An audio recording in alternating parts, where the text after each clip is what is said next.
Oke, berikut ini adalah tutorial mengolah data citra satelit ya, Landsat 8 untuk mengekstrak atau menghasilkan informasi tingkat produktivitas padi sawah. Nah, kali ini kita akan olah datanya untuk satu area yang besar, yaitu mencakup satu provinsi, area yang besar satu provinsi. Nah, tentu kalau kita bicara mengolah data satu provinsi, area yang luas menggunakan Landsat, nah ini kalau kita pakai cara konvensional biasa tentu akan memakan waktu yang panjang dan lama karena data yang dibutuhkan besar ya. Kalau satu provinsi mungkin beberapa scene yang harus kita download. Nah, kali ini kita akan olahnya menggunakan cloud computing, menggunakan Earth Engine. Jadi cukup butuh waktu ya, mungkin tidak sampai 20 menit ya, maka semua sudah beres. Jadi proses cloud computing ini eh, kita memanfaatkan server, dan dalam hal ini milik Google ya, kita pakai Google Earth Engine. Jadi hanya bermodalkan internet dan browser saja ya, tidak butuh software yang mahal, software remote sensing yang mahal. Kita sudah bisa mengolah data satelit dengan cepat. Nah, jadi langkah pertama kita harus sign up dulu. Nah, kita harus punya akun ya. Jadi masukkan akun Gmail karena kita menggunakan Google Earth Engine. Jadi masuk ke website ini. Kemudian aktivasi Google email kalian ya di sini. Kemudian isi nama dan lain sebagainya untuk sign up. Lalu kalau sudah selesai, bila tampilannya seperti ini, maka email Google kita sudah teraktivasi dan kita bisa langsung mengakses portal Google Earth Engine. Nah, jadi dengan cara mengklik link ini. Jadi kita mulai saja code earthengine.google.com seperti ini. Nah, ini adalah tampilan dari Google Earth Engine ya. Nah, jadi langkah pertama kita batasi area kita karena kita mau membuat atau mengolah data tidak seluruh bumi ya, jadi kita batasi areanya. Nah, untuk membuat batasan area atau AOI ya, area of interest, nah kita bisa gunakan ini ya. Jadi gunakan misalkan yang ini ya, klik ini. Nah, diaktifkan ini gambar bentuk poligon tidak beraturan ya, karena kita bisa gambar poligon, persegi, rectangle atau poligon ya. Bisa gambar garis atau titik, tapi di sini konteksnya kita membatasi area kajian, maka harusnya geometri berupa poligon. Bisa rectangle, bisa poligon seperti ini. Nah, saya pilih yang bentuknya poligon seperti ini. Kira-kira dibuat saja. Dalam hal ini saya mau membuat sewilayah provinsi Sumatera Barat.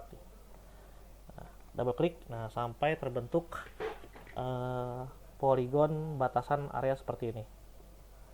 Nah, kalau kita perhatikan setelah kita membuat poligon ini, nanti akan muncul di sini scriptnya, var geometri. Jadi ini adalah kolom untuk kita memberikan perintah processing ya ke server. Servernya tentu ada di sana di servernya Google ya. Jadi data itu diolah di dalam servernya Google dengan perintah-perintah berupa script. Nah, script yang digunakan adalah JavaScript. Nah, jadi ini saat kita setelah selesai menggambar, nanti akan muncul di sini variabel baru, yaitu variabel geometri. Jadi ini namanya variabel geometri. Ini namanya, ini sebenarnya kita bisa rubah-rubah tapi nggak usah dirubah ya. Nah, kemudian saya sudah siapkan scriptnya ya. Jadi ini scriptnya ada di dalam link ya, di dalam link tinggal di download saja, kemudian dikopikan saja di seluruhnya, Ctrl C seperti ini, Ctrl paste. Nah, jadi ini adalah script untuk processing data Landsat 8 untuk identifikasi produktivitas sawah. Nah, sedikit penjelasan terkait script ini. Jadi di sini ada semacam function add NDVI ini adalah fungsi untuk merunning data NDVI, merunning script atau fungsi dari NDVI. Jadi NDVI itu kan menggunakan band 5 dan band 4 ya. Jadi band rasio antara infrared dan band red. Nah, ini adalah scriptnya. Kemudian yang ini adalah satu paket script untuk menghilangkan awan. Nah, jadi data kita Lensa 8 ini sudah hilang awannya, sudah bersih dari awan. Kenapa bersih dari awan? Karena, nah ini adalah kumpulan script dari variable composite. Jadi variable composite ini adalah kumpulan dataset ya, image collection, kumpulan dataset dari Landsat 8 yang sudah terkalibrasi secara top of atmospheric. Jadi sudah bernilai terkalibrasi menjadi nilai reflektan ya. Nah, Landsat ini kan optis ya, pasti kalau ada awan akan tercapture awannya. Nah, kita bisa menghilangkan awannya dengan cara memasking fill and gap. Jadi masking awannya kemudian ditambal dengan perekaman sebelum atau sesudahnya. Karena si Landsat ini kan merekam secara 16 harian. Nah, jadi di sini kita mengolah datanya itu selama periode 1 tahun. Jadi kita mengolah data tuh bukan satu tanggal perekaman saja, tapi perekaman dari mulai bulan 1 tanggal 1 ya, tanggal 1 Januari sampai perekaman tanggal Desember ya, 31 Desember. Jadi ini berisi kumpulan citra yang banyak gitu ya, yang nanti akan saling mengisi. Kalau misalkan ada awan, dia akan saling mengisi. Bayangkan nih kalau misalkan kita mengolahnya pakai cara konvensional biasa, ya kita download berapa giga sendiri ya. Nah, tapi dengan cloud computing ini kita tidak perlu download karena proses itu sudah dikerjakan di server. Ya. Nah, jadi ini berisi kumpulan citra yang merekam dari tanggal 1 Januari sampai 31 Desember ya. Yang nantinya ini dipotong potongan segeometri ini ya. Jadi sepotong geometri ini kemudian diterapkan fungsi map max 8 ini. Nah, ini fungsi max 8 ini yaitu fungsi untuk menghilangkan awan gitu ya. Lalu fungsi add NDVI ini fungsi untuk mengekstraksi NDVI. Nah, ini select NDVI. Nah, di sini adalah max. Ini ada reducer. Artinya gini, jadi data komposit ini ya. Ini adalah berisi kumpulan data. Jadi kumpulan tumpukan data Landsat ya.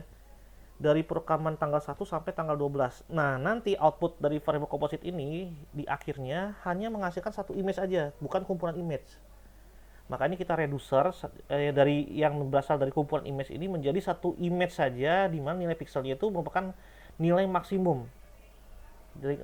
Dari kumpulan dataset Landsat dari perekaman periode ini sampai sini. Nah, jadi yang diambil adalah nilai maksimum, nilai pixel yang termaksimum ya, dari tanggal sekian sampai tanggal sekian. Nilai yang diambil apa? Tentu nilai NDVI-nya yang sudah diekstraksi jadi nilai NDVI. Jadi var composite ini nanti adalah hasil akhirnya berupa data pixel maksimum ya, NDVI selama perekaman dari tahun 2019 bulan 1 Januari sampai 2019 bulan Desember. Nah, kira-kira seperti itu penjelasan singkatnya. Jadi ini merupakan NDVI maksimum ya selama periode ini. Nah, kemudian kalau sudah dapatkan nilai NDVI maksimum, nah dilanjutkan dengan ini variabel produktivitas. Nah, ini saya ambil dari penelitian yang sudah dilakukan sebelumnya oleh peneliti orang kayak Wahyunto Widakdo dan Bambang Herianto ya, dari penelitian Balai Besar Litbang Sumber Daya Lahan Pertanian. Nah, jadi dalam penelitian ini dibuat semacam permodelan ya untuk memprediksi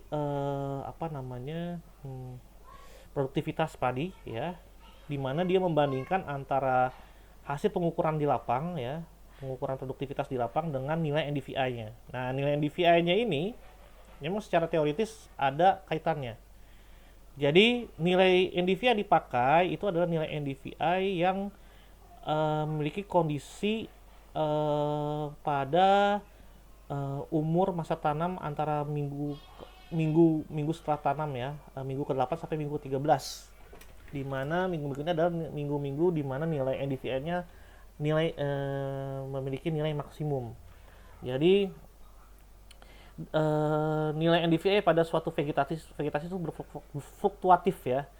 Jadi saat musim kering dia rendah nilai NDVI-nya, kemudian saat musim basah nilai NDVI dia akan naik. Nah, kemudian dia akan turun lagi. Seperti itu. Jadi dia ada fluktuatifnya. Jadi nah di sini pada nilai maksimum inilah ya dia membandingkan antara data di lapangan dengan nilai NDVI dan ternyata terdapat korelasi yang baik ya, terdapat korelasi yang baik di mana hubungan korelasi itu dinyatakan dengan nilai R sebesar 0,72. Ya, ini lumayan tinggi ya. Nah, ini adalah regresi menggunakan regresi linear ya. Ini adalah rumus regresinya. Ya, jadi ini adalah faktornya, faktor pengalinya, dan ini konstantanya. Nah, jadi ini dari sinilah rumus ini dibuat. Jadi komposit substrak ya, itu substrak berarti dikali ya. Komposit substrak 0,1 dikurang 7. Oke. Jadi jadi ini ada rumusnya. Jadi komposit ini kita kurangi nilai NDVI-nya 0,1 karena kita menggunakan nilai maksimum ya. Jadi ini adalah faktor skala yang saya pakai saja karena kita menggunakan nilai maksimum. Jadi kita kurangi saja nilai 0,1 baru dimultiply dengan nilai 24 sesuai dengan apa namanya rumus regresi yang dihasilkan dari penilaian ini ya, 24,62. Kemudian di substrak dikurangi 7,8083. Nah, ini nih ya. Nah, kemudian di rename produktivitas. Nah, ini adalah script untuk parameter visualisasi dan ini adalah script untuk menampilkan citranya. Nah, jadi di sini variabel produktivitas ini adalah variabel yang sudah berisi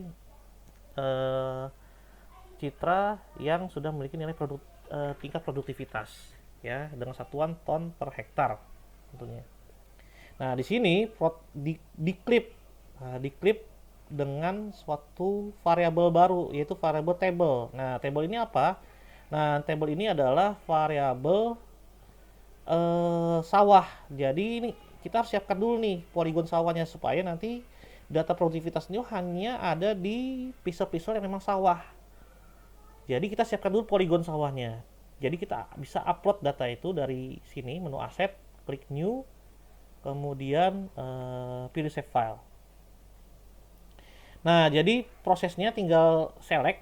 Jadi kalian upload data SHP-nya tentu yang sudah dalam bentuk zip.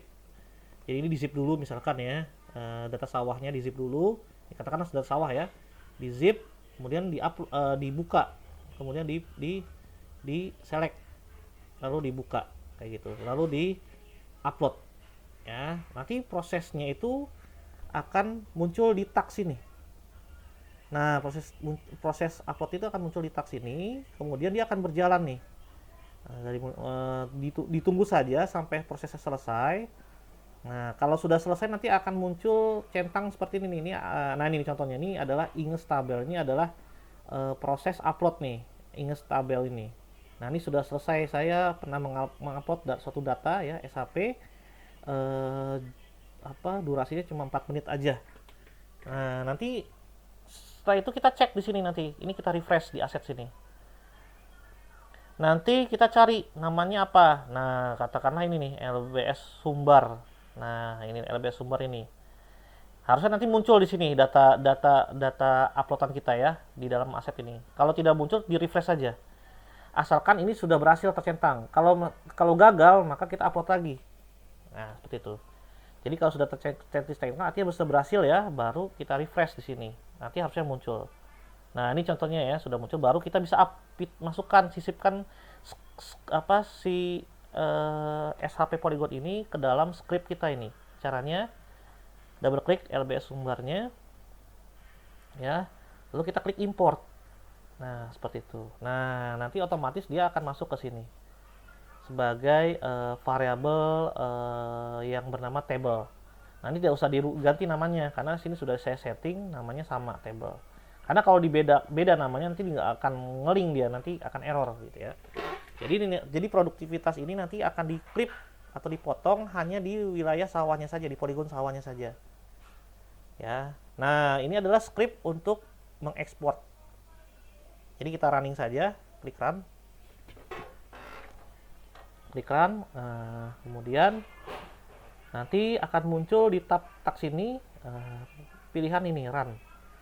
Nah, ini untuk menjalankan proses ekspor. Jadi data ini ya kan asalnya ada di dalam servernya Google. Nah, bagaimana kita mau mendownload datanya?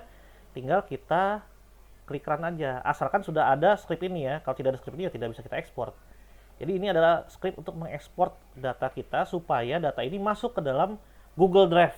Jadi data ini tidak langsung kita bisa download. Jadi data ini diproses dulu ya di servernya Google. Setelah selesai dia akan kirim ke Google Drive kita. Makanya di awal tadi kita harus mengaktifasi Google email kita karena terkait dengan ekspor data ekspor atau mendownload hasil dari pengolahan data kita, karena nanti ujungnya akan bermuara atau diekspor ke dalam Google Drive. Nah, jadi ini kita klik aja run ya. Klik run. Nah, tinggal tunggu saja sampai proses ini selesai. Nah, contohnya nih, ini sudah dicentang nih, berarti prosesnya sudah selesai nih. Kalau sudah selesai sebegini, maka tinggal kita cek aja di Google Drive kita. Tapi kalau kayak begini, tunggu aja sampai selesai. Nah, ini kalau menunggu ini tidak harus selalu kita nyalakan ya, Google Earth Engine-nya. Kita close saja, ya sebenarnya dia tetap jalan. Ya, karena prosesnya itu sudah berjalan, proses ekspornya. Jadi nanti misalkan kita mau cek, kita buka lagi, kita bisa lihat apa masih jalan atau belum. Oh belum, ya udah matikan lagi Google Earth Engine-nya. Kemudian cek lagi, kalau sudah tercentang baru kita bisa cek di Google Drive kita. Lalu kita bisa download. Dan formatnya adalah GeoTIFF seperti itu. Ya, sekarang bagaimana dengan visualisasi di Google Earth Engine-nya? Nah, ini saya matikan di sini ya. Di geometri kita bisa matikan poligon ini. Nah, ini dia hasilnya.